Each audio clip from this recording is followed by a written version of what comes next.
Sure. So these are the 3 free tools that will give you the dreamy look in Davinci Resolve.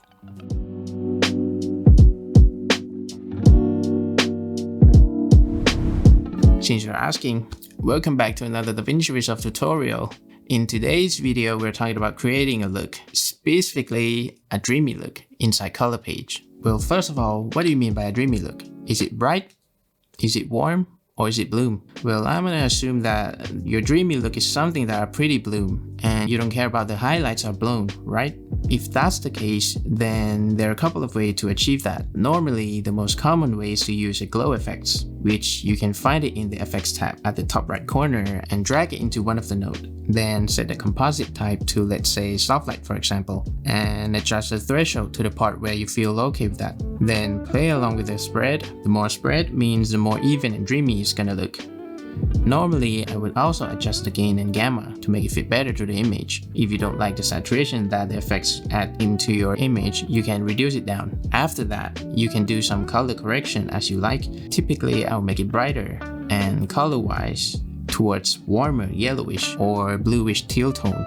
In this case, I just use my own warm LUTs. If you want to check it out, I'll leave the link down below. But you can also dial it into your own preference color, then adjust some finer details. The second way is to create a layer mixer node and add a Gaussian blur at the bottom node. Then set the composite mode to screen. Then adjust the contrast curve as you like, and as same as before, adjust your exposure and contrast and the color to make it suit your video. And again, I just use my own cool LUTs. I'll leave the link down below. And balance the color, then brighten up the image. And if you feel like it doesn't look dreamy enough, that's because I forgot to add this third tool, which is halation effects, to really enhance the look. Basically, you click this view isolated regions to show the parts where the halation occurs on your video. Then adjust the threshold where you want it to appear. And most of the time, I would also play with the strength, gamma, saturation, and spread, to make it subtle so that it doesn't look that fake. And lastly, to level up your dreamy look, you can also add a bit of film grain into it, to add some texture into your video.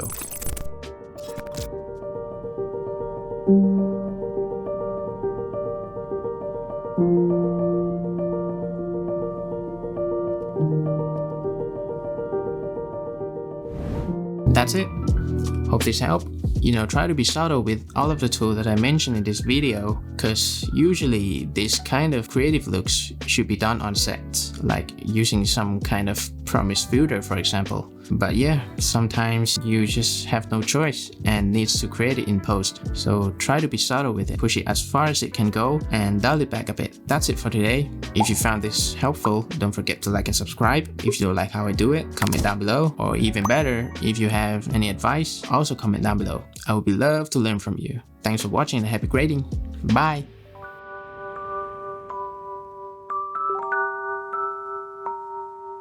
Alright.